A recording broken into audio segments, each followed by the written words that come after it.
জয় মা। আমি তো জানতামই না মধ্যম গ্রামে এইরকম একটা সুন্দর মন্দির আছে। ৫১ ফিট একটা মন্দিরে স্থাপন করা হয়েছে মানুষের জন্য। আমরা ৫১ পীঠের নাম শুনেছি, কিন্তু বোধহয় কাউকে জিজ্ঞেস করলে এই ৫১টা পীঠের নাম কেউ টানা বলতে পারবে না। কিন্তু আমরা এই মন্দিরে এই ৫১টি পীঠ দেখতে পাচ্ছি। মায়ের মন্দির, অপূর্ব মূর্তি, আর এত সুন্দর পরিবেশ। সত্যি আমি ভাগ্যবান যে আজকে আমি এখানে আসতে পেরেছি, আপনাদের আমন্ত্রণে আমি আসতে পেরেছি। Thank you so much.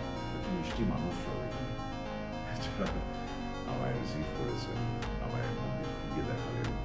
আপনি ওদিকে যিনি ক্যামেরা করছেন, অপূর্ব। এসেই মন ভালো হয়ে গেল আমার।